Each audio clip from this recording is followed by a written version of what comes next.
hace especial ilusión poder estar ya todos presenciales, ¿no? Podernos tocar y darnos besos, que además aquí somos muy de besos. Entonces, pues nada, bienvenidos todos. Tenemos pues el privilegio de contar con unos ponentes excepcionales que me gustaría un poco reseñar sus currículums. Alfons Martínez Sampera es director honorífico de la Cátedra UNESCO de Políticas Culturales y Cooperación. Es profesor jubilado de la Universidad de Girona. Es experto mundial en el campo de la formación de gestores culturales, de cooperación cultural y desarrollo y políticas culturales territoriales y cultura y educación. Es fundador y miembro del Laboratorio de Investigación e Innovación de Cultura y Desarrollo con sede en Colombia y en España. Y Alfons fue también director general de Relaciones Culturales y Científicas de la Agencia Española de Cooperación Internacional del Ministerio de Asuntos Exteriores y de Cooperación de España. Además, es un amigo de esta casa. Jesús Prieto de Pedro, aparte de ser mi maestro, es doctor en Derecho, es catedrático emérito de Derecho Administrativo de la UNED y es uno de los especialistas más reconocidos del mundo en el derecho de la cultura.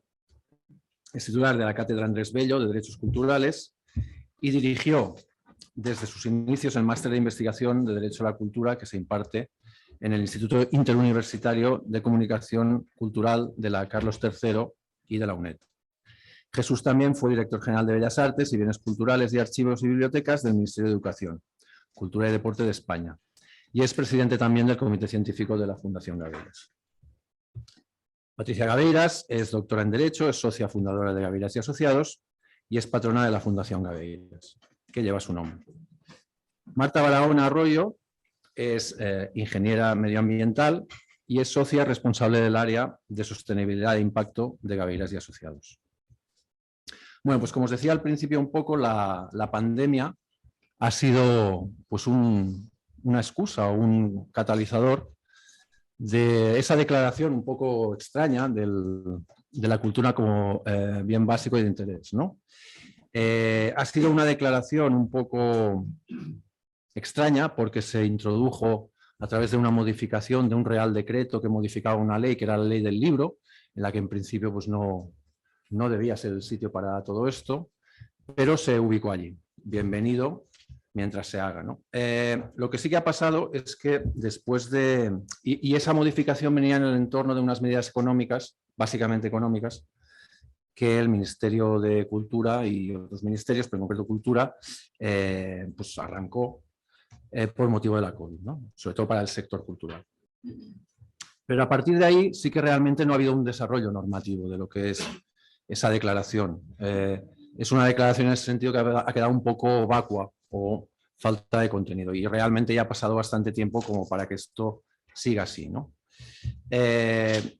Pues ¿qué entendemos, ¿no? Por un bien básico de primera necesidad? Eso sería lo primero que nos tendríamos que plantear, ¿no? Yo, como siempre me dice Jesús, si nos vamos a la etimología de las palabras, que quizá es por donde hay que empezar, cuando hablamos de un bien, es todo aquello que es apto para satisfacer directa o indirectamente una necesidad humana. Esto es lo que nos dice la RAE. Básico sería equivalente a fundamental, es decir, necesario o imprescindible. Primera necesidad o primero sería aquello que es anterior o precedente a otra cosa. Y necesidad, referido a una cosa o un bien, es aquello de lo que no se puede prescindir para el sostenimiento de la vida. Entonces, como veis, son palabras muy grandes, muy gruesas estas, ¿no? Por tanto, un bien básico y de primera necesidad es aquello que es preferente e imprescindible para satisfacer una necesidad humana de la que no se puede prescindir. Casi nada, ¿no? Nosotros adicionalmente en Gabeiras, ya sabéis que en esto somos un poco pesados, entendemos que la cultura es una actividad per se de impacto. Ahora, pues es un concepto que está muy en todas partes, ¿no? El tema del impacto. Bueno, pues para nosotros la cultura per se siempre genera un buen ambiente vital y eso ya la convierte en algo, en un elemento de impacto per se. Por tanto, a todo lo que acabo de decir, ¿no? Podríamos calificar a la cultura, en ese sentido, como bien básico y de primera necesidad, como un elemento fundamental y preferente para satisfacer una necesidad humana imprescindible y que además posee las características propias de las actividades de impacto al contener per se un valor social de mejora. A todo esto le añadimos ese valor de impacto. Por tanto, yo creo que estamos en una calificación de primer nivel, Es decir, no hay nada más importante que esto que estamos hablando, ¿no? Y por eso, cuando se habla de un bien básico y de primera necesidad, pues se habla de sanidad, se habla de educación, se habla de seguridad nacional, es decir, son elementos claves de un entorno jurídico estable, ¿no? Pero dicho esto, ¿cuáles deberían ser esas medidas legales de desarrollo de todo esto? Porque está muy bien considerar esto a ese nivel, pero si luego no va acompañado de una serie de medidas económicas, sociales, jurídicas, pues se queda en nada, ¿no? Pues bien, para eso estamos aquí. Yo creo que las personas que nos van a explicar su visión, pues nos pueden hablar, por ejemplo, de si realmente la cultura tiene que ser un servicio público, una cosa que Alfons pues, ha tratado en profundidad y que supongo que nos explicará. También, como no, pensar que el Estado de cultura es un Estado moderno y que nuestro Estado democrático y constitucional se basa en eso, en un Estado social, democrático de derecho y cultural, como bien sabe Jesús y como bien defiende.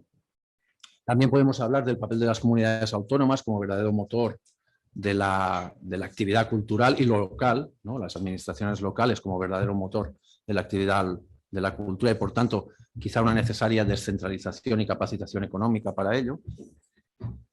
Y todo eso también requiere de un análisis de la medición de la cultura, que es otro tema que actualmente pues, está muy en primera línea, ¿no? Desde la Fundación Gabeiras, desde Gabeiras y Asociados también, creemos que este es un elemento esencial, que luego Marta nos explicará, para valorizar y para tener unos valores reales de lo que se está hablando y el impacto real de la cultura en la economía y en la sociedad, es necesario valorarla.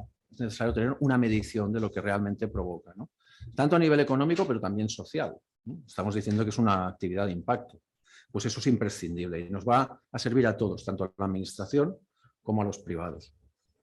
Y todo ello, de nuevo, nos va a llevar a repensar cuál debe ser el sistema de financiación de la cultura, que realmente es el elemento clave de todo esto. ¿Cómo financiamos la cultura? Lo hacemos como lo hemos venido haciendo hasta ahora, a base de una intervención del Estado casi absoluta, ¿no? El 85% de la actividad cultural en España la promueve la administración, directa o indirectamente. O pensamos en fórmulas que, sin perjuicio de ese valor y ese elemento básico pilar del Estado de Derecho, permitan la intervención de los entes privados y esa colaboración público-privada, ¿no? Ese podría ser un arranque de todo esto, ¿no? O también opciones mucho más radicales, que también saldrán cuando discutamos todos sobre esto, de cambiar absolutamente el paradigma de la financiación de la cultura y olvidarnos de lo que se ha hecho hasta ahora y crear un nuevo ecosistema de financiación cultural. Bueno, pues nada, esto es de lo que vamos a hablar hoy. Espero que os guste. Yo creo que todos los que estamos aquí tenemos un interés especial en ello y los ponentes pues una sabiduría que espero y deseo que compartan con nosotros. Así que, sin más preámbulos, Alfons, quan vulguis. Bueno. Yo creo que es bueno, ¿no? Que haya un poquito de ventilación. ¿No? Sí, está muy bien. Gracias. Mira cómo van los vídeos.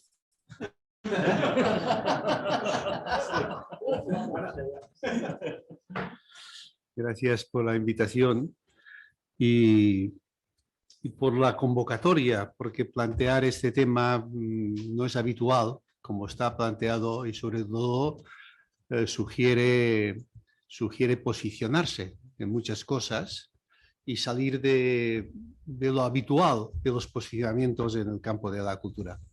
También me hace un poco de reparo hablar antes que Jesús, porque Jesús es el experto en derecho y yo más en políticas, pero no en derecho, y siempre me equivoco en alguna cosa.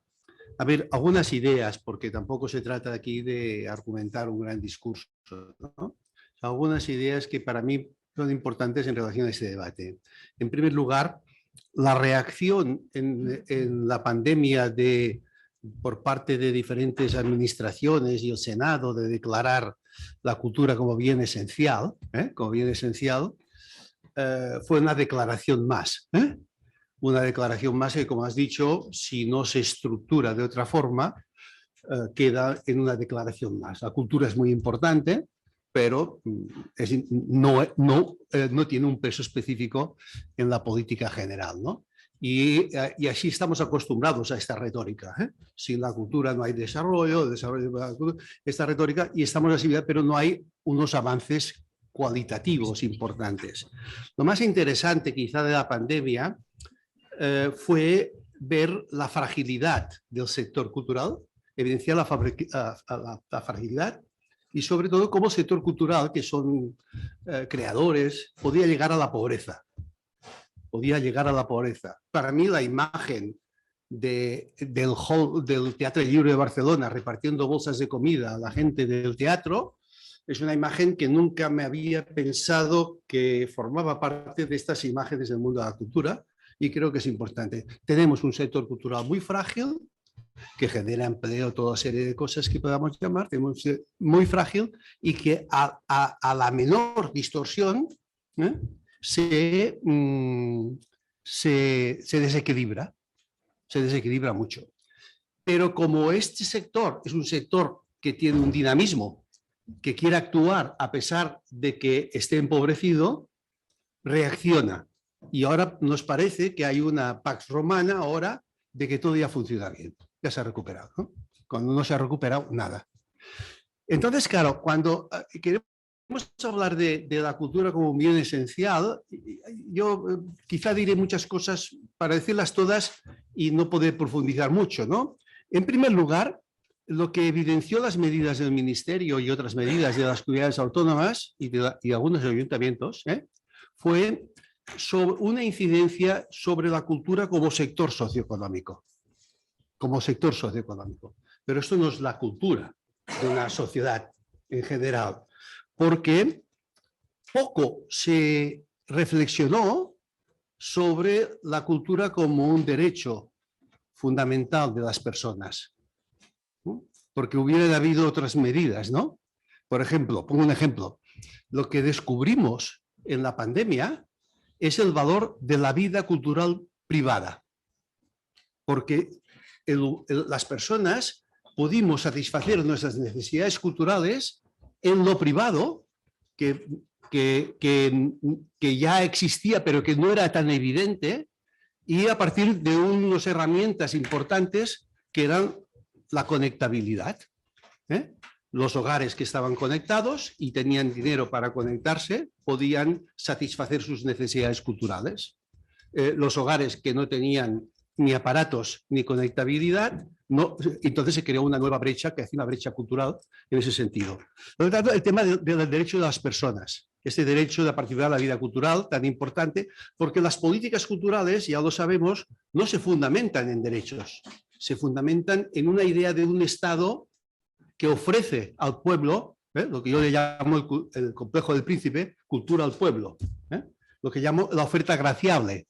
Estas políticas de oferta graciable se ven sometidas a todos vaivenes cuando hay crisis. Se puede reducir a la mitad, se puede... Entonces, porque no es una oferta en base a derechos. Por lo tanto, el Estado no es garante de este derecho y esto es un tema fundamental. Mientras no consigamos que el Estado sea un garante de este derecho, por ejemplo, el Banco Mundial ha hecho un documento interesantísimo que habla del Internet para todos y dice el Internet es un derecho fundamental, el Banco Mundial. Pues hoy en día pues, sería planteado que la accesibilidad y la conectabilidad, porque hoy en día la conectabilidad en la pandemia y en muchos países del mundo ha reducido la tasa de gente en la escolaridad obligatoria. Porque en muchos países de América Latina, muchos niños perdieron la enseñanza obligatoria, no la cultura y esto, porque no tenían conectabilidad. Y entonces eso es un tema importante.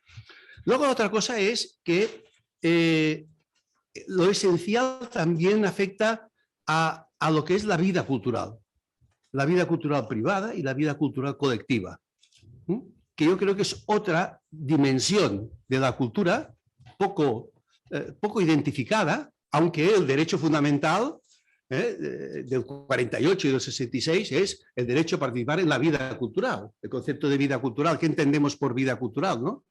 Este concepto de vida cultural. Y sobre todo también sobre el concepto de las necesidades culturales. Y hace tiempo que en políticas decíamos que era muy difícil definir ciertas políticas culturales porque no podemos tipificar las necesidades culturales. Y UNESCO, en nuestra diversidad creativa, define que la libertad cultural es la libertad que tiene el individuo a decidir cuáles son sus necesidades culturales. El Estado no tiene que satisfacer mis necesidades culturales ni dirigir mis necesidades culturales. Soy yo como individuo que escojo mis necesidades culturales. Y aquí el Estado es un Estado facilitador, ¿no? Facilitador. Y creo que en la Constitución sale esta palabra facilitador. Este Estado facilitador que ofrece un panorama de posibilidades para que el individuo pueda satisfacer sus necesidades culturales. Pero también hay una cuestión fundamental aquí, que es la relación, y hace años que trabajamos en temas de desarrollo sostenible, entre las necesidades culturales y las necesidades básicas. Cómo ciertas necesidades básicas se pueden satisfacer mejor con necesidades culturales. Hoy en día el PNUD ya acepta que necesidades básicas solo no es un elemento a considerar. Las necesidades culturales y otros tipos de necesidades complementan las necesidades básicas.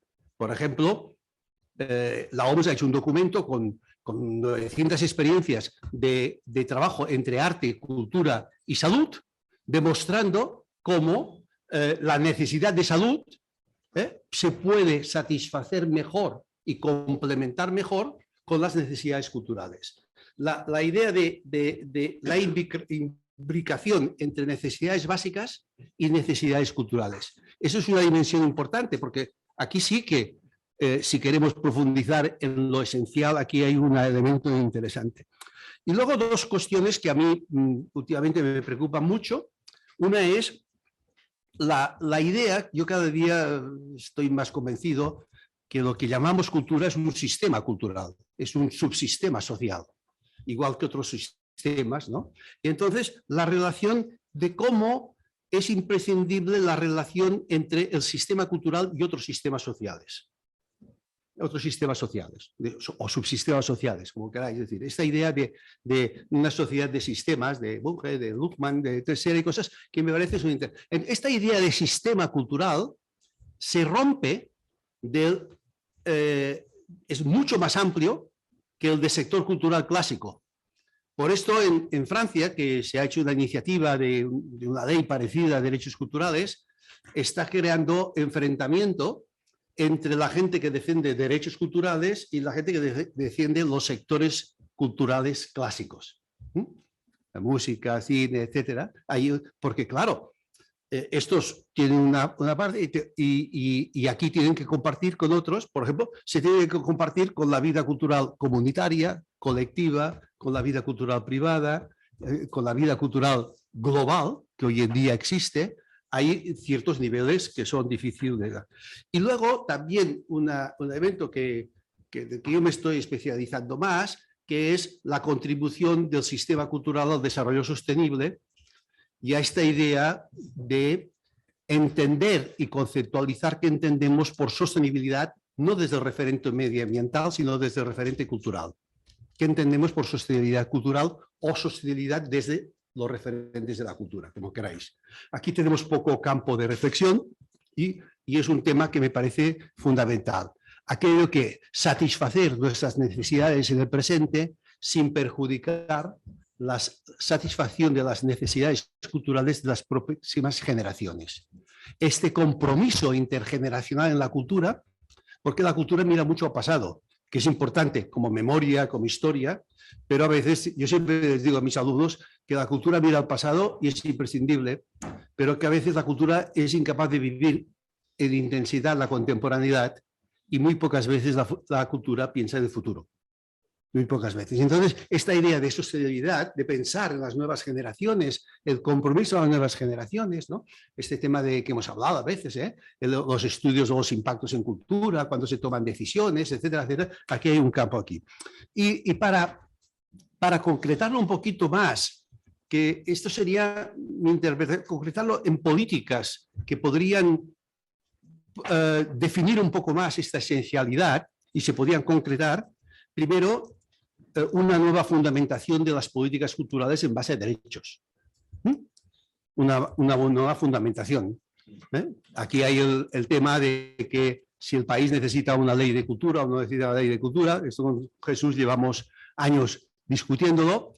Y cuál es la realidad de un país con descentralización de la cultura y el peligro o no, como decía ahora Jazmín, de que no haya un marco general de interpretación de lo que es la cultura desde la Constitución española y cada autonomía haga su propia normativa. Ya veremos luego qué pasará, si se podrá o no armonizar en algún momento. Eso es un tema.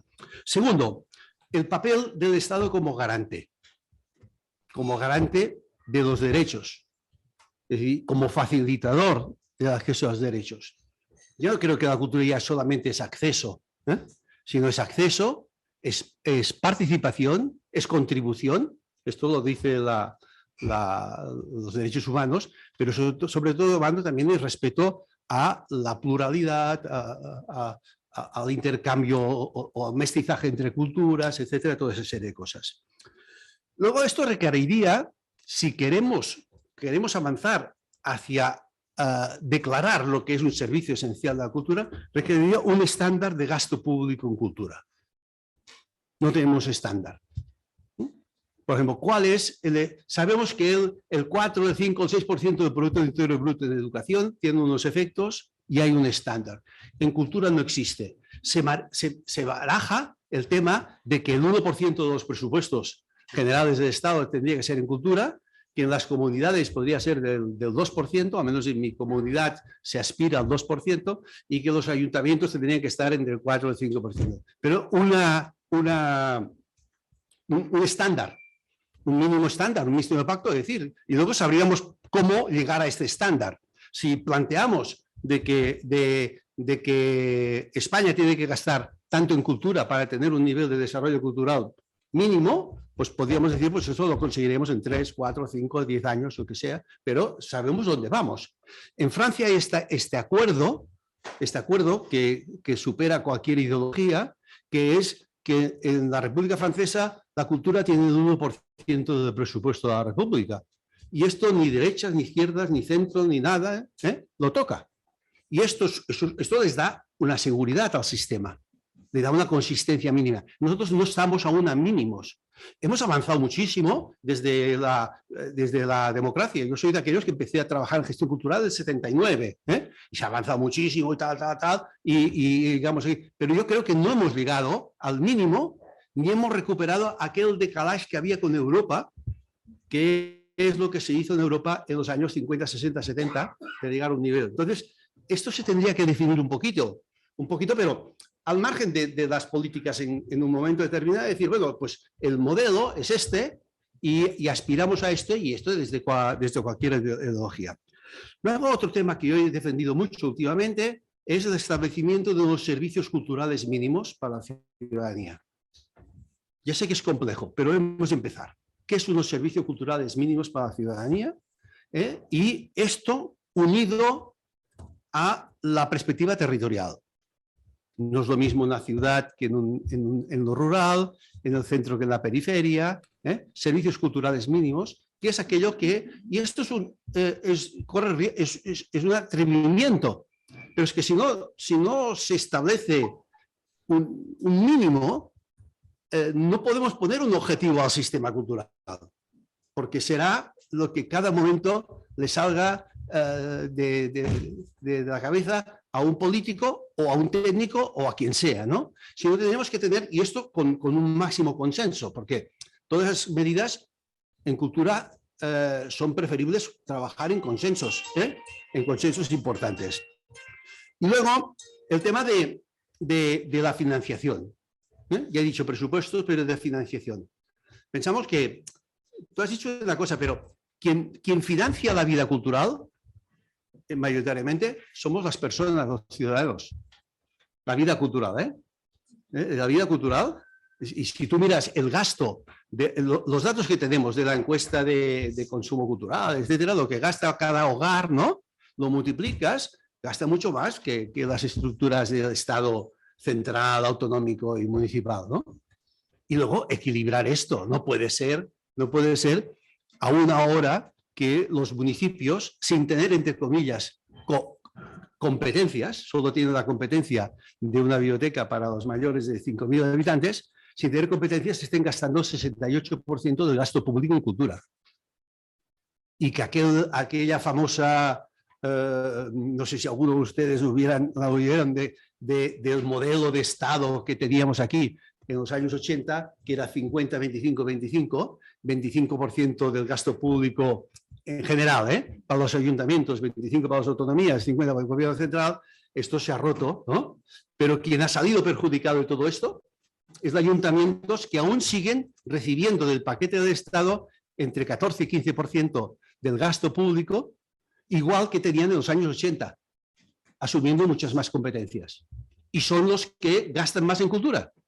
Entonces, esto se ha de ordenar un poquito, se ha de ordenar. Y cuando hablamos de financiación, hablamos de sistemas de financiación, ¿no? Como hay algunos países, a través, yo también les quiero algún día la casilla del IRPF dedicado a cultura y a creatividad, por ejemplo, ¿por qué no? El tema de las quinielas, ¿por qué no? El tema de un impuesto sobre la telefonía móvil, que vaya directamente a un fondo sobre la creatividad, etcétera, etcétera. Hemos de buscar sistemas creativos para hacer, porque el modelo actual no se trata de una ley de mecenazgo. Esto no soluciona nada, la ley de mecenazgo soluciona una cosa, un sistema, y sobre todo pensar que donde se dan esos procesos más importantes, que es el gasto público en el ámbito local, tenga más reconocimiento.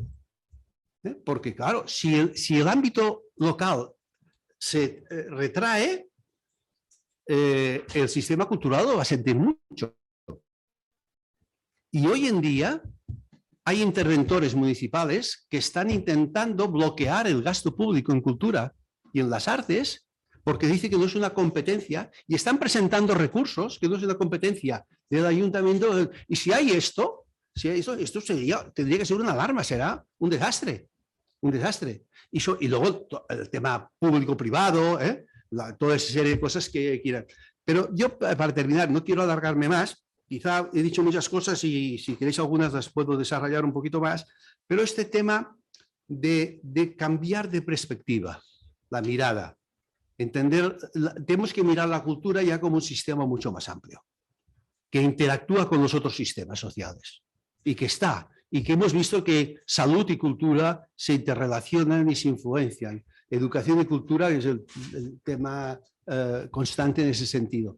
Y claro, y aquí cuando yo digo esas propuestas, son propuestas que podrían empezar técnicamente a concretarse en algunas medidas legislativas. Esto lo dirá Jesús, bueno, algunas medidas legislativas. Pero sobre todo, si hubiera una medida legislativa que definiera qué es qué, solamente qué es qué.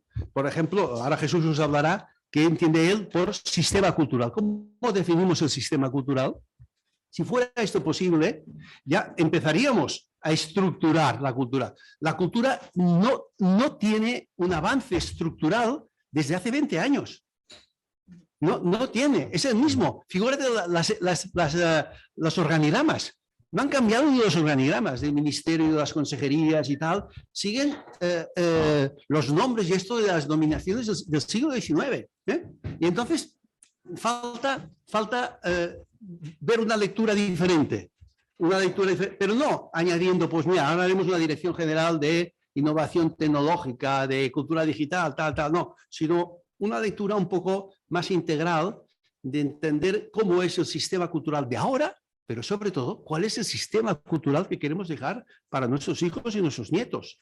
Y esto es un compromiso que hemos de tener, porque no se trata de solucionar ahora cómo resolvemos la financiación, sino pensar en un sistema cultural que sea adaptable y que podamos dejar para las próximas generaciones con un nivel de eficacia. Yo creo que hay una oportunidad.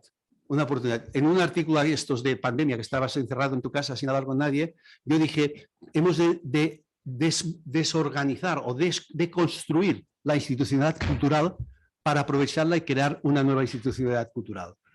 Y me temo que la pandemia era una ocasión, pero me temo que ya estamos perdiendo el tiempo porque ahora ya la institucionalidad ya ha asimilado y se lo puede tragar todo sin cambiar nada, ¿no?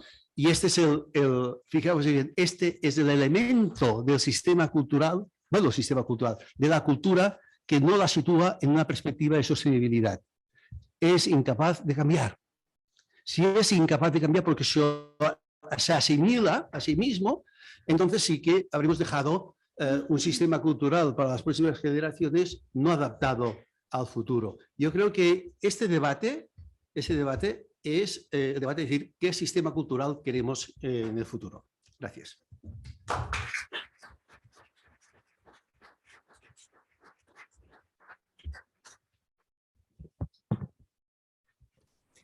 Bueno, buenas tardes, hola a todos. Muchísimos ya nos conocemos de antes, sois queridísimos amigos. No sé si se oye bien el micrófono, sí. Perdón. El micro es importante para los online. Ah, vale. Es que tenemos a mucha gente. Sí. Hola, buenas tardes. Decía que bueno, que de verdad qué gusto volvernos a reunir aquí juntos, porque es que llevábamos 2 años esperando este momento, ¿no? Produce emoción, ¿eh? Produce emoción. Bueno, vamos a ver, me toca intervenir sobre un tema que considero que es interesantísimo desde el punto de vista doctrinal, conceptual. Es importantísimo desde el punto de vista político, constitucional, pero complejísimo desde el punto de vista de su análisis, ¿no?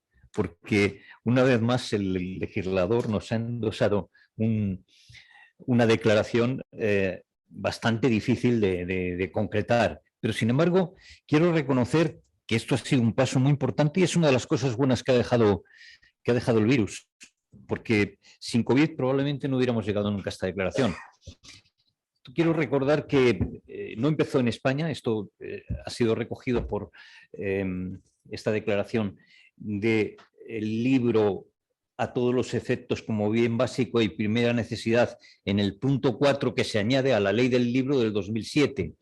Y en el 5 continúa diciendo, se considera la cultura a todos los efectos bien básico y de primera necesidad.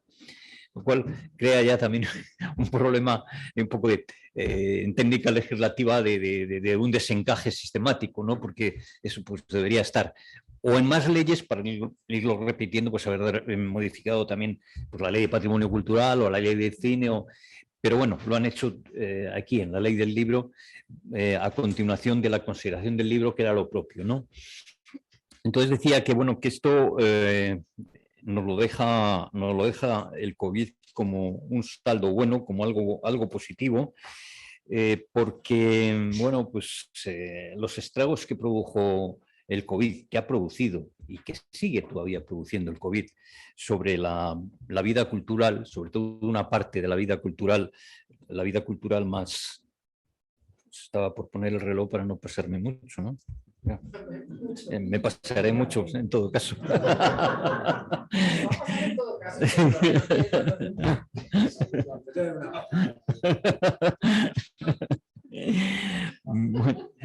Bueno, pues decía que bueno, pues esos estragos han sido alarmantes, ¿no? Y además han sido muy justos para un sector de la población también, para aquellos que, bueno, pues habían hecho de su profesión, de su actividad, pues la generación, la creación de bienes, de servicios culturales que nos beneficiaban a todos. Y además otra cosa que ha sido también muy interesante, que ya señalaba Alfons, es la constatación de la bondad de la cultura en los procesos difíciles, ¿no? La cultura siempre tenemos el problema de que tiende a ser considerada pues algo secundario, adorno, más bien un adorno, ¿no? Nos cuesta mucho meterlo en la esencia de nuestra vida social y de nuestro estado constitucional democrático. Y sin embargo, pues aquí lo vimos muy claro, ¿no? Vimos que cuando nuestros cuerpos estaban confinados, confinadísimos, que solo se podían asomar a una ventana, nuestra mente volaba. Nuestra mente volaba más que nunca porque leíamos más que antes a través de los libros, a través de las películas que veíamos, a través de la música que oíamos y a través de otras muchas cosas. Y luego además vimos también la capacidad que tenía de esas formas tan simples, ¿no? Pues el encuentro del balcón, tocando y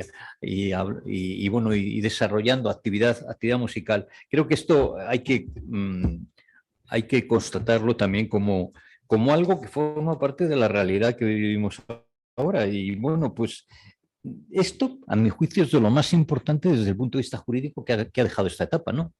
Esta modificación que está contenida en la Ley 14/2021 de 11 de octubre, por la que se modifica un Real Decreto Ley anterior de marzo, y bueno, pues que se añaden muchos contenidos de decreto, y esta ley es una ley que, bueno, pues pretende traer un montón de medidas, ¿no? de estímulo. Pero claro, son medidas que van a morir cuando muera ese presupuesto de que se ha dotado y la ejecución de esas propuestas que se hacen. Sin embargo, yo creo que al final, y por eso, bueno, pues se les ocurrió, tuvieron la feliz idea de incluir una disposición adicional muy tardíamente, se dieron cuenta de que para que esto continuara no podían programar el futuro con medidas concretas, pero lo que se podía hacer era estas declaraciones genéricas, ¿no? Esto es un poco la clave. Lo digo para los que no sois de derecho, bueno, pues para que situéis de qué estamos hablando, ¿no? Entonces, el asunto es que ahora tenemos que saber qué significa esto y qué alcance tiene, ¿no? Y, como decía, no es fácil abordar la interpretación de esta declaración genérica. Y no lo es fácil por el objeto de aplicación que viene, que se deduce de la lo voy a ir explicando después. Por el ámbito del objeto, no solo es el objeto, sino qué elementos o qué partes de ese objeto de aplicación entran en la cultura como bien básico y de primera necesidad. Y también hay otro aspecto que se hace difícil de interpretar, que es el del rango y garantía jus fundamental, es decir, de derechos fundamentales de esa declaración, que sería pues un poco el alcance de su eficacia jurídica, ¿no? Bueno, decía que no ha nacido aquí, pero esta declaración, pero que la hemos sabido tomar y a tiempo, ¿no? Me refiero al último de estos tres aspectos que considero complejos para la interpretación del alcance de esta declaración, que era el del rango y de la garantía. Esto no lo expresa la declaración, no dice si esto está vinculado a derechos fundamentales, a derechos económicos, sociales, no lo dice, solo hace esa afirmación escueta y muy sintética. No lo expresa, pero realmente esto, al insertarlo en el sistema constitucional, no puede ser otro que el de los derechos constitucionales. Esta es la clave, ¿no? Y de los derechos culturales. En nuestra Constitución no se conoce todavía este concepto, pero está muy presente, está implícito, ¿no? De hecho, el capítulo 3 del título 2 de la Constitución es el que regula los principios rectores de la política social y económica. Aquí el constituyente pues le faltó decir de la política también cultural, porque es que en este apartado luego no solo hay derechos de contenido social y económico, sino hay bastantes derechos de contenido cultural. Pero bueno, esto se salva por vía interpretativa. Ya sabéis que hay un aforismo que dice que la ley es más inteligente que el legislador, ¿no? Bien, y entonces nos encontramos que en este apartado de los principios rectores de la política social y económica tenemos un conjunto de artículos que van haciendo referencia a derechos de prestación relacionados con la cultura, fundamentalmente de prestación, aunque no exclusivamente, ¿no? El primero y más importante es el del 44, que enuncia el derecho de todos a la cultura. Dice, se reconoce, los poderes públicos tutelarán el derecho a la cultura a la que todos tienen derecho. Perdón, la cultura a la que todos tendrán derecho. Luego el 46 se ocupa del patrimonio cultural como un ámbito específico de la cultura y establece pues, las obligaciones de los poderes públicos y el estatuto básico de lo que podría ser la propiedad cultural, ¿no? Luego hay referencias más concretas. Por ejemplo, el 48 se refiere al desarrollo cultural de los jóvenes, de la juventud. El 50 se refiere también a las necesidades de salud, cultura y ocio de la tercera edad. Esto no empecé también para que consideremos que en este sistema está también el título primero, porque en el título primero hay elementos muy importantes de derechos culturales, como es la libertad de creación cultural, el artículo 20, como es una referencia específica a la cultura en el artículo 25 en relación con los presos y alguna referencia más, ¿no? Pero quiero ahora saltar al final del texto de la Constitución y recordar que en los artículos 148 y 149 está nombrada la cultura entera como un ámbito competencial, tanto de las comunidades autónomas como del Estado. Esto no crea un solapamiento, no. Esto es lo que ha generado, lo que se ha llamado un sistema de concurrencia plena en materia cultural, que no es para realizar todo tipo de actuación sobre la cultura, sino es para las actuaciones que tienen que ver con la promoción y el fomento.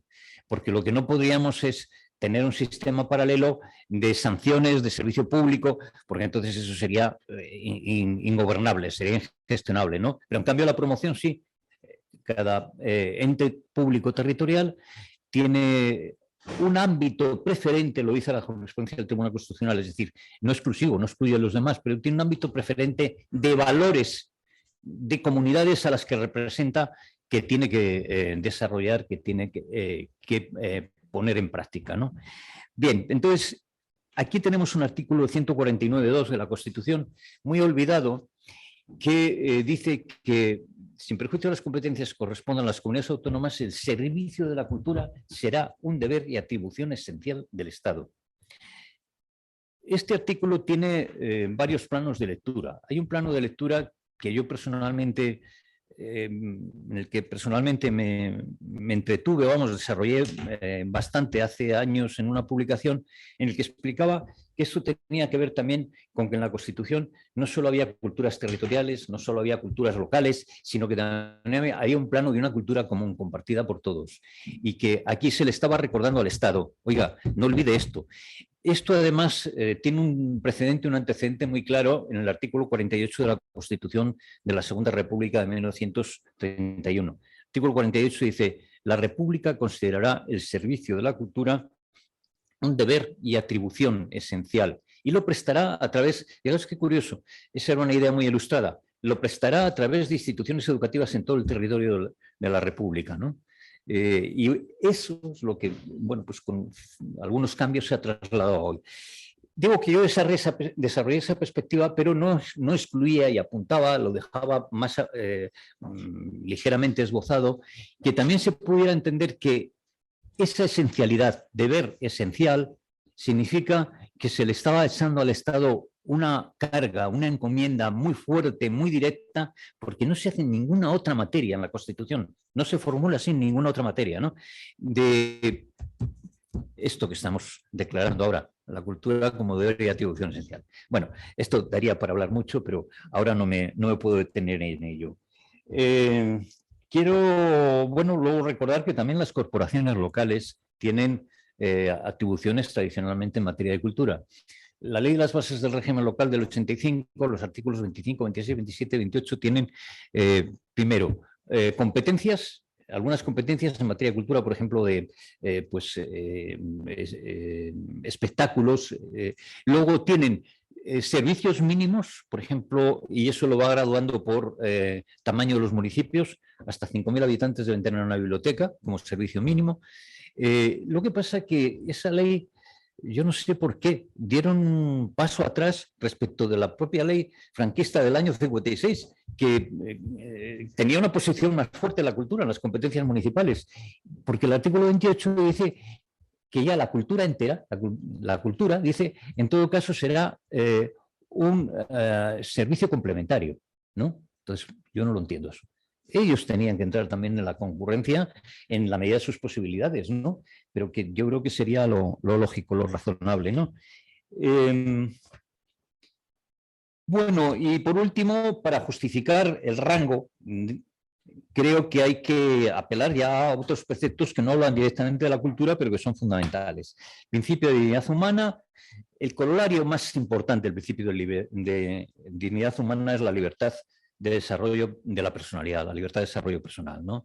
Y eso está pues, en el artículo 27 en relación con la educación, que elípticamente pues, está también referido a la cultura, y además eso se vincula a través de la interpretación del artículo 27 de la Declaración Universal de Derechos Humanos por la vía del artículo 10 de nuestra Constitución, que remite a la Declaración Universal para interpretar nuestros derechos. Ahí también tenemos que introducir la igualdad como otro de los principios que tienen un peso enorme para entender cómo ubicamos esta declaración, y luego pues también lo que es la dimensión colectiva, que tiene que ver mucho con la cohesión social, pero la cohesión en la diversidad. Lo original de la cultura es que nos cohesiona, pero nos cohesiona en el diálogo y en la comunicación, pero nos diferencia en la riqueza de la diferencia. En la riqueza de la diversidad, ¿no? Eso es lo que tiene de interesante y, perdón, de bonito, ¿no? Bueno, decía que había 3 elementos que eran difíciles de interpretar. Este es el primero que he abordado, el del rango constitucional. Esto quiero recordar que, bueno, pues esta tesis de que entran fundamentalmente en los derechos de prestación del Estado, porque esto de las necesidades básicas puede exigir intervenciones no de prestación, no de servicio público, no de fomento, no de ayuda, de otro tipo, de regulación, de facilitación, evidentemente, pero es lo esencial la prestación, ¿no? Entonces, bueno, pues esta es una tesis que está recogida, está aceptada por nuestra jurisprudencia. Lo que pasa es que no la ha referido fundamentalmente a la cultura, ¿no?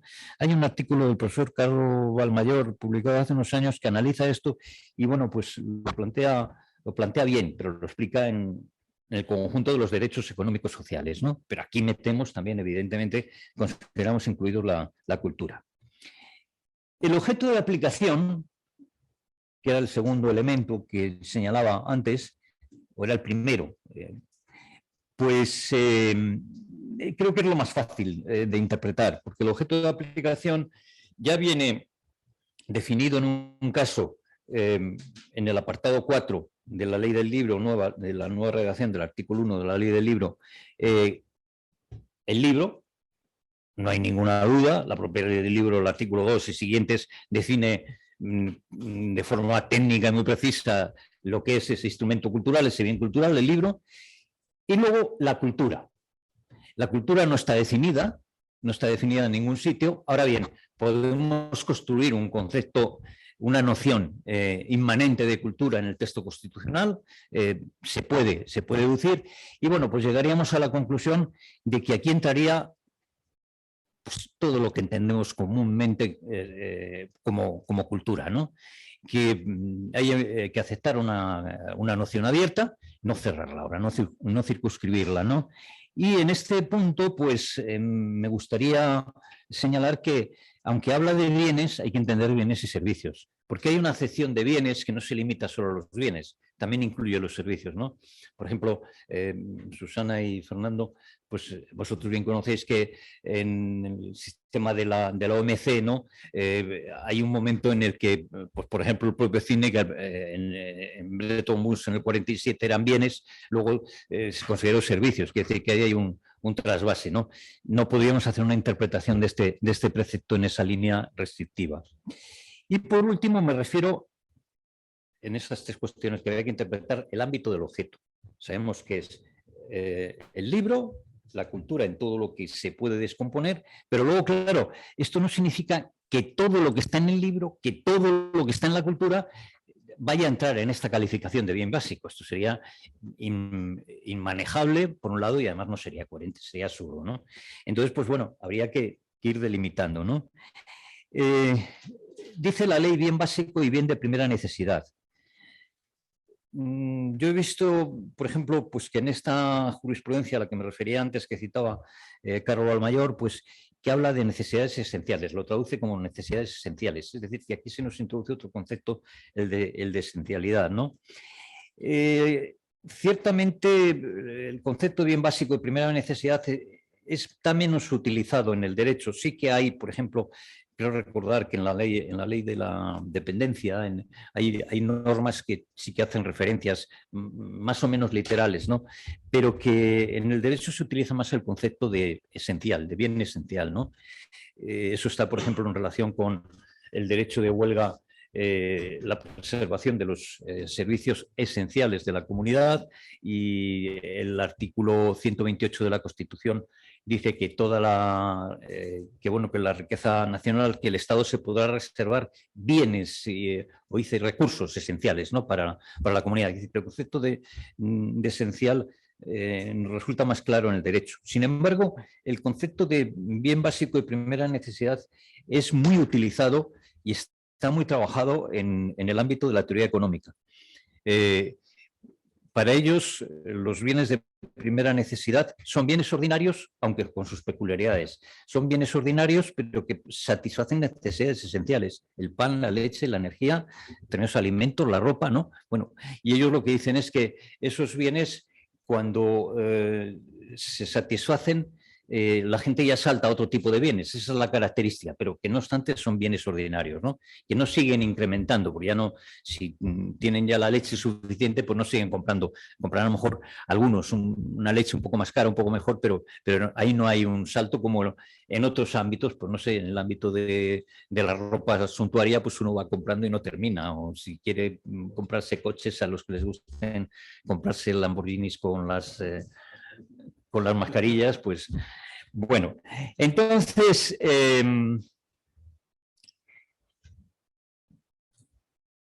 decía que en el derecho se trabaja más con el concepto de bienes y servicios esenciales, como he señalado el artículo 28 de la Constitución, el artículo 128.2 también de la Constitución.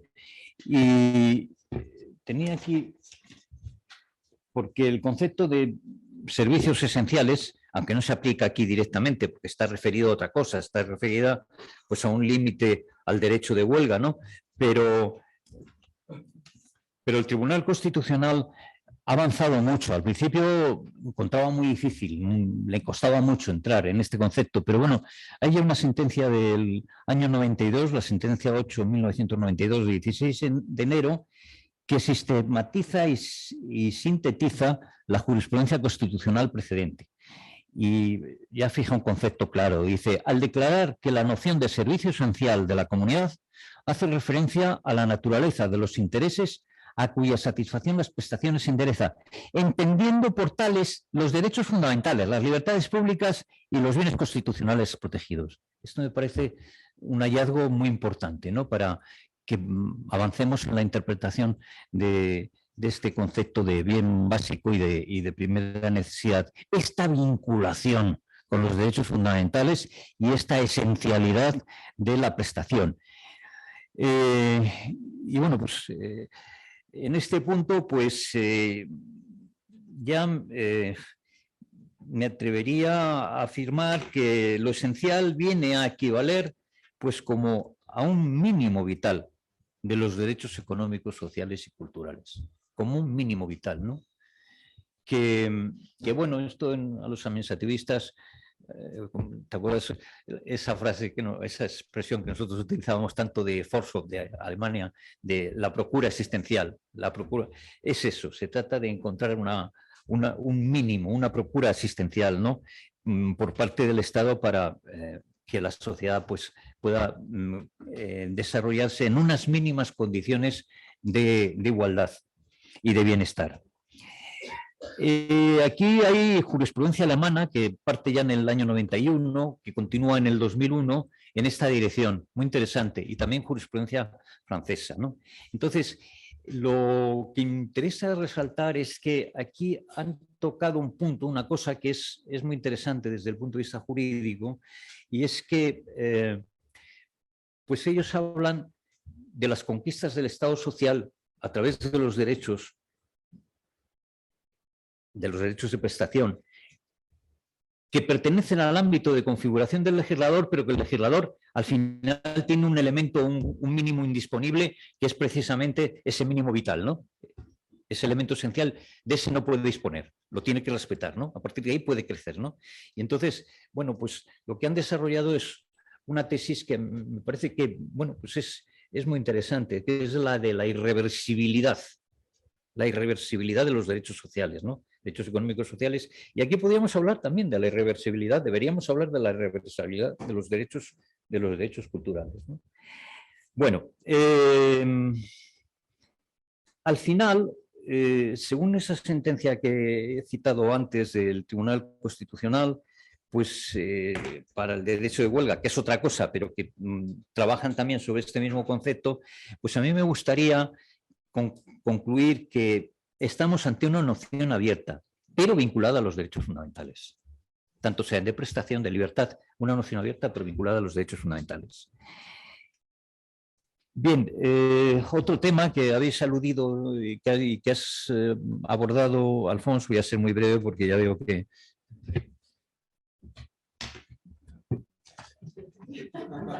Joder. Bueno, voy. No, bueno, pues es el tema del Estado compuesto y las competencias, ¿no? ¿A quién corresponde esta garantía? ¿Al Estado, a las comunidades autónomas, a los entes locales? Bueno, yo creo que al Estado ya hemos visto, 149 le marca claramente. Indirectamente yo diría que el 148.117, cuando dice que es competencia de las comunidades autónomas el fomento de la cultura entera, también ahí, pues bueno, en una interpretación abierta, ¿no?, del concepto de fomento, pues también habría que entrar. Los entes locales se nos ha quedado atrás con la ley del 85, ¿no? Pero bueno, hay también elementos para sostener esto, ¿no? En el derecho comunitario, el artículo 36 del TCE decía que, bueno, daba pie a hablar de unos estándares comunes de protección de los derechos, ¿no? Esto yo creo que también es interesante. Todo esto lo dejo ahí porque sería un elemento, pero quizás no para hoy, para una reflexión distinta, porque a eso es a lo que voy ya para terminar. Que bueno, que hemos ido descubriendo, yo por lo menos he pretendido ir planteando, pues no sé, distintos elementos que van configurando un poco el alcance y una vía interpretativa para esto y para esta declaración. Y si encuentro la última nota, pues la última hoja de notas, que me he enredado aquí con muchos papeles y debajo del reloj. Sí, bueno, pues nada, no lo encuentro, pero vamos, no importa. Sí, no, mi propuesta final es la siguiente, vamos a ver. Estamos ante un asunto que vemos que hay vías para avanzar y para ir construyendo. Querría recordar una cosa que no he dicho, y es que, por ejemplo, tomando el ejemplo del derecho de huelga y los servicios esenciales, al final el Tribunal Constitucional ha definido ese concepto. Ha dejado al legislador que luego configure eso, lo arbitre. Pero, sin embargo, finalmente hay unos instrumentos normativos más pequeños, de menor rango, que son las administraciones que ya adaptan la esencialidad a cada servicio. Pues claro, ¿qué tiene que ver el metro, las comunicaciones? Y además, ahí lo que se ha visto es que la complejidad, que también lo tendríamos en este caso, y es a lo que me refiero ahora, pues lleva a que nos encontremos, pues que a lo mejor en una huelga de transportes los servicios mínimos en un caso afecten a los aviones o no los afecten, porque depende quiénes más estén en huelga, depende de las circunstancias, si hay una Filomena en el país o hay bueno, pues un clima benigno, ¿no? Y decir que todo eso va variando, y aquí pues también nos pasa lo mismo. No, entonces decía que para terminar yo querría lanzar una sugerencia, una propuesta, y que probablemente eso nos debería llevar a hablar otro día de esto específicamente, que es construir, porque creo que nos está faltando a la gente de la cultura. Estabais hablando antes de que esto se ha parado, pues que habría que construir, habría que reflexionar en profundidad en lo que sería una teoría constitucional democrática de los bienes culturales. No digo los públicos, los bienes culturales. Los economistas han avanzado. los economistas no contaron con la cultura, ni David, ni Ricardo, ni hasta Keynes decía que no tenía nada que ver el arte y la cultura con la economía, ¿no? Pero bueno, es Galbraith ya el que da un paso y a partir de ahí se han construido explicaciones muy sugerentes, muy interesantes sobre lo que es la microeconomía de la cultura. Bueno, pues son especificidades que luego pesan a la hora de definir estas necesidades básicas y de entender cómo tienes que regular la cultura. Por ejemplo, las externalidades. La cultura es un ámbito de externalidades. Las externalidades es que produce efectos positivos para algunos que no son los propietarios ni los que han generado esa relación o ese bien, ¿no? Y esto es muy importante. Pues tú declaras un conjunto de patrimonio histórico-cultural y eso de repente tiene unas externalidades extraordinarias de carácter económico y de carácter social, autoestima, etcétera, ¿no? Vale. Luego tenemos problemas específicos que eso se ve en muchos ámbitos de creación y sobre todo de la creación que exige producción industrial, como puede ser el cine, el audiovisual. Pues ¿cuál es el problema? Pues el problema es que ahí no puedes funcionar con prototipos. Si tú vas a lanzar un coche, pues vas haciendo diseños, prototipos, lo vas ensayando, pero tú no puedes hacer una película prototipo para, bueno, por lo menos hasta ahora no se ha hecho. No puedes hacer una película prototipo para lanzar. Entonces, lo que llama bienes de experiencia. Bienes de experiencia, es decir, bienes que necesitan que pasen por la experiencia de los destinatarios para que luego a partir de ahí se creen estados de opinión y funcionen los boca a boca, ¿no? Vale.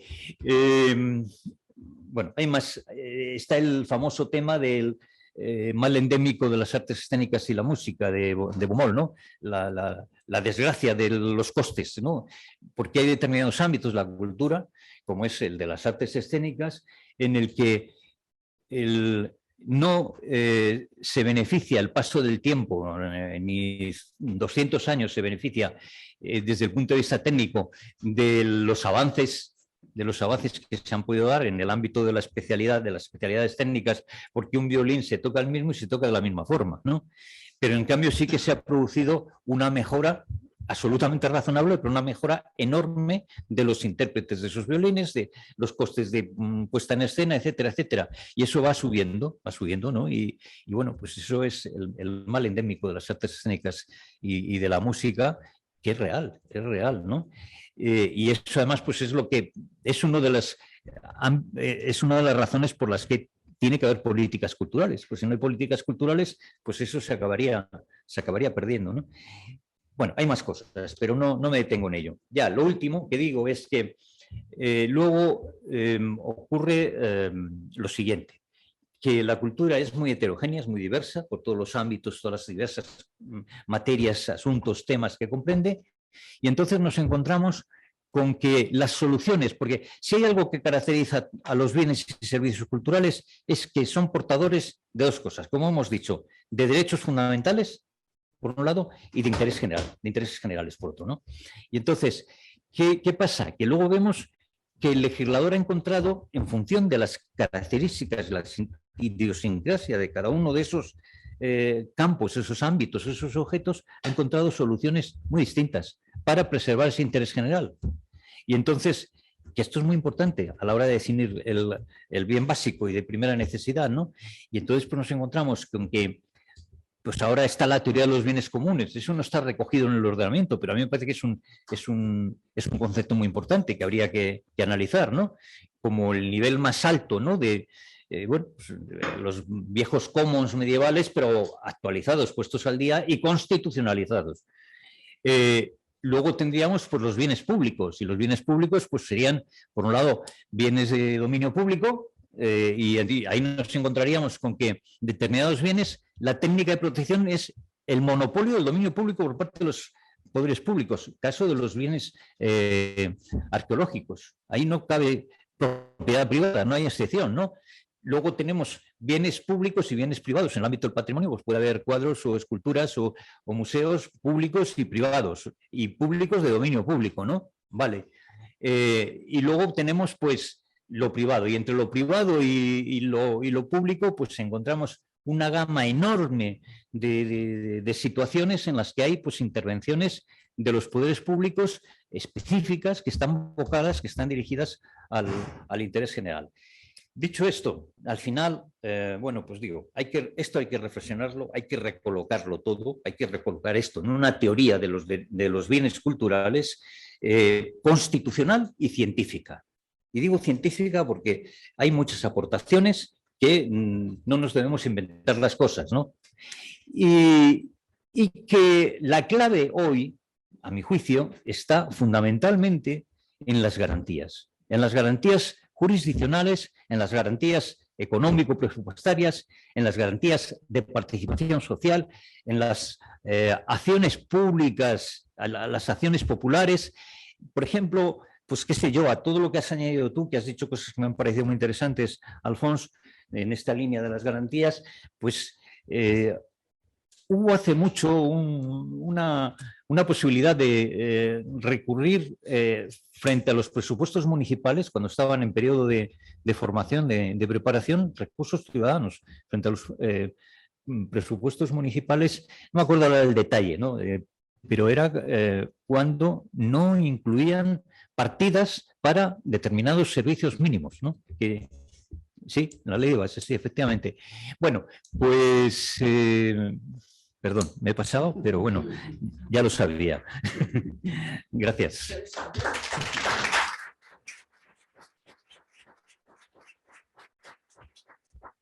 Bueno, yo creo que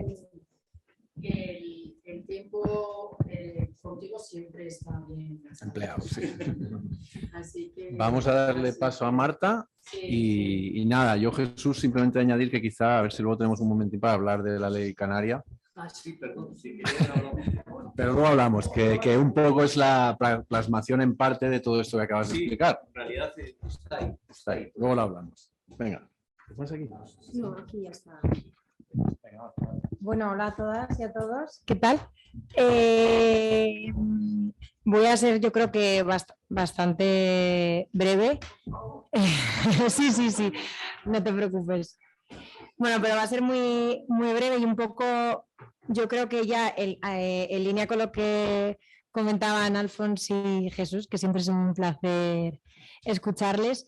Estamos trabajando un poco en, vale, cómo todo esto también lo podemos pasar a la práctica a través de la medición y de cómo al final, intentando poner en valor la cultura, generamos consenso, generamos pues un respaldo por parte de la administración pública. La administración pública también se puede llegar a sentir cómoda con las políticas culturales porque está viendo el retorno, gracias a la medición, de la inversión que realiza. También la gente, el sector en sí mismo consigue herramientas que les sirvan para comunicar y para poner en valor su trabajo. Y bueno, entonces era un poco lo que llevábamos trabajando desde, yo creo que, bueno, desde antes que entrase yo aquí en Gaveiras ya se tenía como integrado, yo creo que en el ADN, el valor de la cultura per se, pero un poco lo empezamos también a trabajar, a poner sobre la mesa en ese momento y una primera parte del trabajo lo que empezamos a hacer era todo lo que supone y lo que también mencionaba antes Alfons de la sostenibilidad y la cultura. Entonces aquí siempre hablábamos desde la dimensión ambiental, social y económica, pero hablábamos casi siempre de la parte quizás más técnica y tangible, o sea, el empleo que generas, qué tipo de empleo estás generando, cómo es tu huella de carbono, son cosas que realmente se pueden aplicar a la cultura, pero que se podrían aplicar a cualquier otro sector porque ya se está haciendo en los diferentes sectores económicos, ya se está haciendo realización de lo que se llama criterios ASG, ambientales y sociales de buen gobierno, y un poco era lo que empezamos a hacer en su día. Entonces ayudábamos pues al sector a poner en valor el impacto más tangible. Pero cuando empezamos a hacer este trabajo y luego también gracias a pues el conocimiento que nos ha transmitido agentes pues como Alfons o como también pues, Gemma Carbó, que seguramente casi todos la conoceréis, pues al final empiezas a ver que hay una parte esencial en esa medición que estábamos haciendo que faltaba, que era la parte de cómo la cultura por sí misma transforma a la sociedad, que no se estaba reflejando o sea, no se refleja. Cuando mides una huella de carbono puedes decir cómo de contaminante eres, pero es que hay veces que si estás haciendo un festival en mitad del Pirineo aragonés no vas a O sea, no puedes hacer, no puedes decir, venga, pues a que nadie venga en coche, porque no hay una red de transporte público accesible. Entonces, aquí es como, bueno, tú tienes una huella, pero igual estás generando que haya un montón de gente de fuera y del propio territorio que se sienta, ¿no? Bueno, pues generas cohesión, que vaya ahí a compartir pues, experiencias y a disfrutar de la cultura. Entonces, eso no lo hace otro sector. Entonces empezamos a trabajar en esa perspectiva, un poco a ver cómo podíamos poner en valor ese impacto que genera la cultura por sí misma desde diferentes perspectivas. Nosotros hemos identificado 5, pero seguramente esto sea un trabajo también colaborativo que necesita consenso por parte del sector, por lo tanto estas 5 puede ser que mañana sean 4 o sean 7. Pero una que es esencial es la educación y la cultura, cómo la cultura y la educación interaccionan, ¿no? y cómo ya se está viendo en diferentes estudios el valor que genera la cultura en la educación y las capacidades que adquieren, ¿no? Los niños y las niñas gracias a esto. Luego la parte de salud y cultura que bueno, además Jardín justo es algo que lleva poniendo en valor bastante tiempo. Organizaciones como Cultura en Vena han demostrado que a través de ensayos clínicos financiados por el 12 de octubre, cómo la cultura y el arte en un hospital, por ejemplo, reduce la necesidad de analgésicos por parte de los pacientes. ¿Qué hace esto? ¿Por qué es tan importante que esté como argumentado en un ensayo clínico? Que si otra actividad cultural similar realiza lo mismo, se puede atribuir ese impacto que se está generando. Y ya saben que hay evidencia científica de que esto está pasando. Entonces, eso es muy importante porque al final, y es un poco lo que esta parte es la parte que nos falta.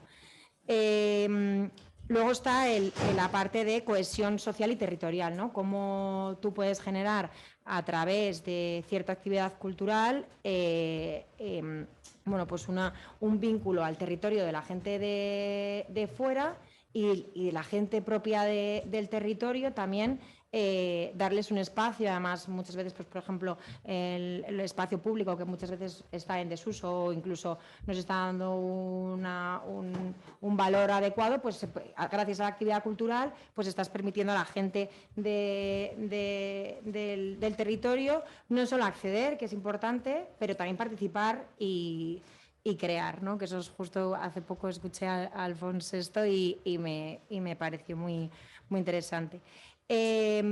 Luego la otra pata es la salvaguarda, ¿no? De los legados y de la memoria gracias a la cultura, a las tradiciones, que en muchos casos se está perdiendo, y es importantísimo porque gracias a las tradiciones también, bueno, pues ahora la propia recuperación de las tradiciones nos hace ver o sea, nuevos modelos de negocio, nuevas perspectivas o nuevas soluciones que se crean a día de hoy se basan en tradiciones previas, por ejemplo, como la economía circular. La economía circular, ¿no? O sea, Patricia siempre lo dice, que su madre era la primera ecologista. O sea, al final nuestros padres fueron personas que la economía circular es como que ahora se lo contaríamos y es como ya, es que eso ya, ¿no? Eso era lo que era. Entonces, al final, pues la recuperación de las tradiciones a través de la cultura te va a dar una nueva visión, una nueva aproximación. Y luego la última es la reducción de las desigualdades y la concienciación, porque a través de la actividad cultural visibilizas, ¿no? Y pones en valor pues quizás ciertas injusticias y generas espacios de reflexión sobre estas temáticas, y eso es esencial. Un coloquio al terminar una obra de teatro es esencial. A través de ciertos o sea, bueno, pues la visibilización del papel de la mujer, la aproximación a ciertas desigualdades dentro de algún colectivo vulnerable, pues al final pone sobre la mesa temáticas además desde una perspectiva nueva, que a la gente que igual en algún momento ni siquiera se lo había planteado, ¿no? Pues bueno, se genera, yo creo que o sea, al final, si pudiésemos crear correlaciones, que seguramente hay casos y existen correlaciones entre, ¿no? Territorios más democráticos y abiertos, con participación y creación cultural, seguramente habría esa corrección, o sea, esa correlación. Lo que pasa que seguramente haya, yo no lo conozco, seguramente existan, pero entonces por eso es tan importante, ¿no? Y un poco es lo que estamos impulsando desde aquí, que se genere, porque este conocimiento, esta investigación se va a generar desde la academia, ¿no? Por ejemplo, en nuestro caso que trabajamos en Cultura e Impacto, nosotros no tenemos la capacidad de hacer investigaciones, porque más estas investigaciones requieren el medio plazo. O sea, cuando tú mides la huella de carbono, mides el empleo que has generado, mides el impacto económico que estás teniendo en un territorio, que es igualmente necesario esas mediciones para la cultura, que tampoco están muy estandarizadas y también hay que trabajar en ellas, se hacen una vez se acaba la actividad. Tú, una vez que acabas tu actividad, sabes cuánto empleo has generado, cuánto electricidad has utilizado, cuánta bebida has requerido y qué impacto has generado, directo o indirecto, económico, ¿no? Entonces eso es fácil de saberlo, pero esta parte de transformación y de impacto social no la puedes ver en el momento, la tienes que ver en el medio plazo y tienes que hacer un seguimiento. Entonces ese seguimiento es esencial, que haya un apoyo a la investigación para que existan estos estudios. En el ámbito del impacto social, vinculado tradicionalmente al tercer sector, se ha hecho. Y esto está ya, hay muchísimos estudios, sobre todo en España ya se está trabajando mucho. En otros países, como puede ser Inglaterra, hay una base de datos que nace de la universidad, que es enorme y que puedes conocer. Por ejemplo, ya lo que se hace es un proyecto social. A la hora de conocer el impacto que ha generado, directamente va a estas bases de datos y, como es similar, puede atribuirse directamente ese impacto, porque sabe que un modelo educativo X reduce el porcentaje de absentismo escolar. Entonces, y luego encima ese porcentaje de absentismo escolar tiene una repercusión en los presupuestos públicos, porque estás, pues al final estás ahorrando costes. Entonces, este tipo de metodologías existen ya en el tercer sector, y lo que queremos es un poco hacer incidencia y para que esto exista en el sector cultural, porque al final es verdad que también no todo vamos a querer que genere un impacto, porque hay veces que hay cosas que no generan un gran impacto, y eso no quiere decir que sea peor. Y es más, muchas veces la propia medición nos va a hacer, igual podría ser tirar piedras contra nuestro propio tejado, porque de repente hay algo que vas a identificar que no está teniendo el impacto social que consideras. Pero no todo tiene que tener un impacto social, pero es importante que aquello que lo tenga lo pongamos en valor para generar consenso. Entonces, un poco, pues yo creo que yo quería reflejar estas dos aproximaciones, impacto y sostenibilidad, pero sostenibilidad, cuando hablamos de sostenibilidad, hablamos de la sostenibilidad de la propia estructura cultural en términos más de la parte más tangible, y luego el impacto hablamos de esa transformación social que se genera a través de la actividad. Yo no me quiero tampoco... podría contaros un poco más, pero no me quiero alargar mucho, para que así también dar paso a Patricia y que también generemos, porque ha habido muchas temáticas, entonces así podemos generar más debate. Así que gracias.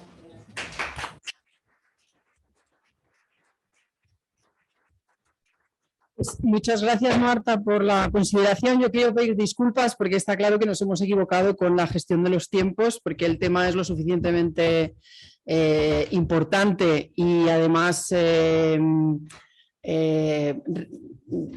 relevante para el futuro cultural de este país, que no se puede efectivamente dar a dos maestros de la materia 15 minutos a cada uno, porque han salido cosas para mí que pueden ser dar las bases doctrinales de un desarrollo posterior, que invitamos aquí a que alguien lo aborde, como es la nueva institucionalidad cultural que ha dicho Alfons Martinel, o la nueva teoría de los bienes culturales desde un punto de vista constitucional y democrático, ¿no? Yo creo que esto ha sentado dos pilares aquí sobre los que en un futuro tendremos que trabajar trabajar todos aquellos que nos dedicamos al derecho a la cultura y que además a mí me dan pie con lo que acaba de decir Marta, ¿no? Del tema de la medición de los impactos, pues para poder abordar lo que es lo más, ese pilar, ¿no? Esencial, que es este nuevo sistema cultural, que yo por primera vez llamaría ecosistema cultural, y no me gusta nada el palabra el ecosistema, pero en este caso sí,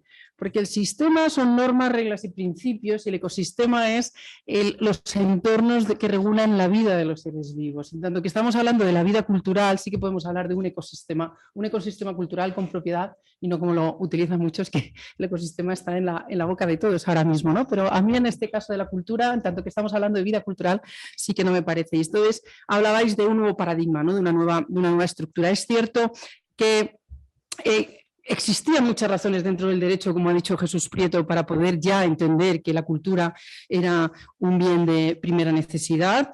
De hecho, desde la Unión Europea, la excepción cultural no está basada sino en ese concepto ya, que no se ha discutido nunca, por lo tanto, pero parecía que en España necesitábamos que hubiese una norma de rango legal infraconstitucional para que pudiésemos anclarnos a ella, porque siempre se nos decía que los derechos constitucionales, en tanto que no estén reconocidos en normas, pues parece que no nos daban pie a mucha cosa, ¿no? Entonces, ya está declarado lo que ha dicho, dentro de la dificultad de definir qué es cultura y cuál es ese ámbito, y por lo tanto ya podemos exigir. ¿Y qué podemos exigir? Pues precisamente el cumplimiento de las obligaciones esenciales que tiene el Estado, las comunidades autónomas y las administraciones públicas en general, que es la de ser facilitador, la de fomentar esa obligación de fomento directo e indirecto que tienen los poderes públicos, ¿no? Tengo que decir que cuando hablamos de financiación y cuando ya bajamos al rango normativo del esquema financiero, es verdad, y yo estoy de acuerdo totalmente con lo que han dicho Alfonso y Jesús, hay que hacer una ruptura de muchos esquemas, hay que modernizar los conceptos y hay que abordarla con los criterios constitucionales, además, que tenemos. Cuando hablamos de fomento directo e indirecto, hablamos de recursos públicos, hablamos de qué dinero, qué es lo que tienen que poner las administraciones públicas para apoyar el sistema cultural. Y cuando hablamos de recursos públicos, nos tenemos que remitir a los principios constitucionales, de nuevo, que hablan de que toda la asignación y todo el gasto público tiene que responder a los criterios de eficacia, eficiencia y economía. Y lo vemos que el 90% de las normas vinculadas a la financiación de la cultura no responden ni al criterio de eficacia, ni de eficiencia, ni de economía. Por lo tanto, se necesita actualizar, porque la eficiencia significa que sirven para conseguir el objetivo de esa política pública. La mayor parte de las políticas públicas vinculadas al apoyo del sector cultural no han redefinido ni repensado cuáles son los objetivos que persiguen. No han establecido métricas para saber cuáles son los sectores que son más ineficientes o las actividades que necesitan de mayor apoyo, ni han hecho una revisión en términos de eficiencia de las políticas culturales o de las políticas de apoyo del pasado. Ese ejercicio de evaluación en términos de eficiencia de las políticas existentes creo que es uno de los grandes déficits que tienen actualmente las políticas culturales. Por lo tanto, en términos de eficiencia, ese esquema financiero de la cultura hay que revisarlo. En términos de eficacia, en términos de eficiencia, exactamente lo mismo. Son los esquemas que tenemos actualmente de subvenciones, los esquemas de apoyo, las líneas de financiación eficientes, realmente son las mejores vías para asignar esos recursos y obtener el mejor resultado. Bueno, pues también creo que esa reflexión no se hace en el 90% de los casos. ¿Es esta la mejor manera de apoyar a este sector?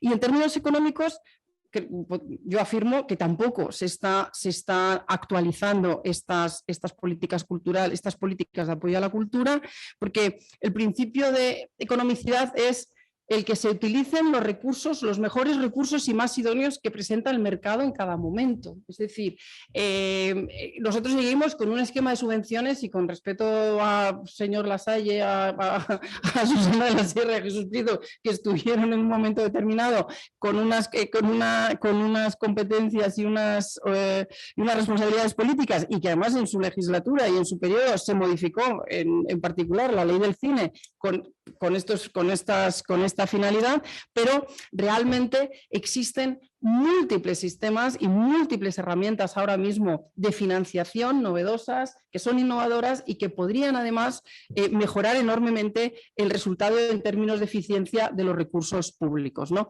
Y en este caso quiero hacer referencia a cuál tiene que ser el papel del sector privado, ¿no? O sea, una de las cosas que tampoco se está reflexionando quizá en profundidad sobre ella es cómo se pueden los recursos privados poner al servicio de los intereses generales y cómo las administraciones públicas pueden colaborar y deben de colaborar con ella, con este sector privado, para hacer más eficiente esas políticas públicas que coadyuven a esta iniciativa, en esa iniciativa privada.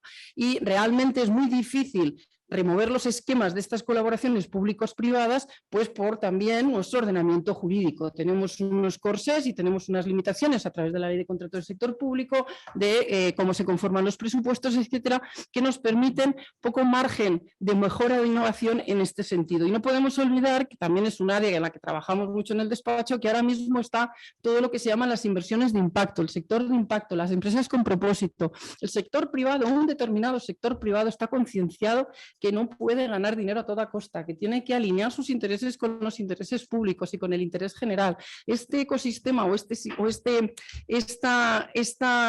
sector empresarial y este sector de la economía hay que tenerlo en cuenta, y la administración pública tiene que tenerlo en cuenta precisamente para utilizarlo de palanca, de catalizador y de mejora de sus propias políticas públicas. ¿Qué pasa? Que con las normas que tenemos ahora es muy complicado hacerlo. Por eso es verdad, y todos lo decimos, que hay que hacer una revisión estructural del sistema de financiación cultural. Ahora, yo me pregunto si seremos capaces de hacer esa revisión estructural, teniendo en cuenta que la declaración de la cultura como bien y servicio, bueno, como bien de primera necesidad, se ha hecho vía enmienda a través de un grupo minoritario y bastante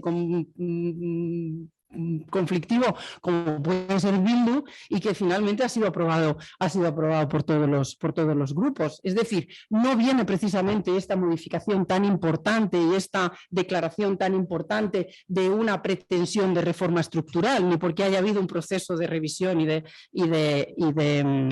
reflexión sobre esta cuestión. Entonces, bueno, pues aunque aboguemos por ello, pues hay que cuestionarlo. Entonces, con esta necesidad de crear un nuevo paradigma, bueno, pues hay cantidad de aspectos en el ámbito de la financiación que hay que revisar. Y voy a mencionarlos rápidamente también para daros la palabra. Por ejemplo, tema de subvenciones y ayudas. O sea, hay que repensar la plurianualidad de los programas, los proyectos culturales, las actividades culturales necesitan de un horizonte temporal determinado. No puede ser que tengan un sistema de subvenciones anual, porque al final eso es tirar el dinero público. Si yo apoyo un proyecto y al año siguiente no lo apoyo y lo dejo caer, lo que estoy haciendo es que se hunda ese proyecto y que el dinero que yo he puesto no haya servido para nada en términos de eficiencia y eficacia. La ley de subvenciones no habla del beneficio razonable. Tenemos a través de la inspección de los interventores que te hacen su función, ojo que no es su crítica, se ha hecho por el Tribunal de Cuentas una interpretación de la ley de subvenciones donde yo te doy una subvención, tú no puedes tener beneficio, cuando en la Unión Europea se habla del beneficio razonable. Hay que entender que los proyectos culturales, las industrias culturales tienen que tener beneficio. Cuando hablamos de una subvención, lo que estamos diciendo es que desde un punto de vista político interesa favorecer un territorio, una actividad a una persona determinada, y no en términos de rentabilidad, es porque solo a través de la iniciativa pública se puede potenciar esa actividad. No nos metamos en el beneficio, obviamente no dejemos que se forre, porque entonces nos hemos equivocado en la asignación de la subvención, no era necesario haberle apoyado, pero revisémoslo a posteriori. Pero lo que no podemos hacer es escapar desde el primer momento ese beneficio razonable, porque no tiene sentido. Si precisamente la subvención lo que pretende es fomentar y permitir que existan esos beneficios razonables después para su futura sostenibilidad. Tema de incentivos fiscales. En los incentivos fiscales somos unos fariseos. Los hemos reconocido, pero sin embargo la agencia tributaria está en una actitud absoluta de intentar eliminarlos, intentar ver cómo los recorta. Y eso está generando una situación de inseguridad jurídica. Seamos honestos, reconozcamos la cesión de créditos fiscales y eso sí, definamos con mayor claridad quién se puede beneficiar y quién no se puede beneficiar de esos créditos fiscales. Yo en este sentido abogo porque la definición de cultura a efectos fiscales está muy restringida. Y creo que una cosa es el debate de qué es cultura a nivel conceptual jurídico y otra cosa es qué es la actividad cultural que merece del incentivo fiscal, que eso se puede reconocer y se puede definir con mayor claridad. Por ejemplo, el incentivo fiscal que ahora dan en artes escénicas y musicales, de las que algunos hoteles se quieren beneficiar o que algunas discotecas se quieren beneficiar, no está pensada para ellos. Defínase con mayor claridad, defínase que son incentivos fiscales para apoyar a aquellas empresas y aquellas actividades que principalmente se dedican a las artes escénicas y musicales como objeto principal de su actividad. Tema de mecenazgo, yo realmente les diría al gobierno, ya no os preocupéis mal por la ley de mecenazgo, porque ya se ha quedado un poquito antigua, o sea, ya vamos a llamarle de otra manera a la ley, no le llamemos ya ley de mecenazgo. Entonces, pero que obviamente la ley de mecenazgo, o como se llame esa ley de mecenazgo, de incentivos, al fin y al cabo, tendrá que reformarse también y actualizarse, por ejemplo, en conceptos de quién tiene que ser el beneficiario. ¿Solo las fundaciones o las empresas con propósito cultural también podrían ser beneficiarias, como ha reconocido la ley valenciana? O la actividad de fomento únicamente puede ser una donación pura y simple, o también hay ahora en términos de economía, en términos más modernos, otras posiciones de apoyo que merecen ese reconocimiento de mecenazgo. Por ejemplo, una posición de aval. Si tú haces unas inversiones y yo a ti te avalo, esa posición de aval, que es muchas veces muy necesaria precisamente para levantar financiación privada, bueno, ley de contratos del sector público, revisión de sistemas de gestión y custodia de patrimonio, que actualmente no existe en las políticas públicas un programa en ese sentido, la revisión del sistema de la gestión del 1% que se llamaba en su día y que estamos en el 2% cultural. Y es muy necesario establecer un esquema de comunicación cultural siguiendo la doctrina de Jesús Pireto en materia de financiación y coordinación con las administraciones públicas. Exactamente igual que estamos diciendo que el sector privado se tiene que alinear con el sector público para hacerlo más eficiente, el Estado se tiene que alinear y comunicar más en las políticas financieras de apoyo a la cultura con las comunidades autónomas. No tiene sentido que cada uno vaya sin escuchar al de al lado, porque se pueden hacer iniciativas conjuntas, porque se debería de poder hacer más eficiente ese dinero escaso que tenemos para la cultura, es mucho más eficiente si se colabora. Se colabora sector privado, Estado, autonomías y ayuntamientos. Que vaya cada uno por libre, lo que nos hace es tener un esquema ineficiente. Y, por supuesto, el repensar un esquema de financiación de la cultura significa reforzar las estructuras de las propias empresas culturales. Lo que no pueden existir son normas como las leyes de espectáculos que están generando una inseguridad jurídica brutal a la hora de acceder a la actividad cuando estamos hablando de una libertad artística y que sin embargo están sometidas a una serie de normas de policía donde no saben cuándo van a poder desarrollar la actividad y cuándo no. Y esto al final lo que está haciendo es debilitarlas financieramente, no ya respecto de los fondos que puede poner el sector público, sino de respecto de los privados, porque si yo no sé si me van a quitar una licencia o no por el tema del ruido, porque a toda la actividad cultural se le llama ruido, que ese es otro debate. Lo que me está provocando a mí es una debilidad como empresa y una falta de seguridad a la hora de poder dirigirme también a los recursos privados. Es decir, una revisión absolutamente completa para los esquemas financieros culturales. En línea, además, ¿cómo se hace con otros sectores? Porque fíjate, antes habéis hablado, ¿no?, de que en el sector financiero el Banco Mundial ha dicho que es un servicio esencial Internet para todos. ¿Por qué? Para la prestación de los servicios financieros. Lo que se hace en sectores poderosos, como es el sector financiero, no se hace, sin embargo, en el sector cultural. Y ya con esto termino porque he querido ser breve para poder dar la palabra a todos vosotros.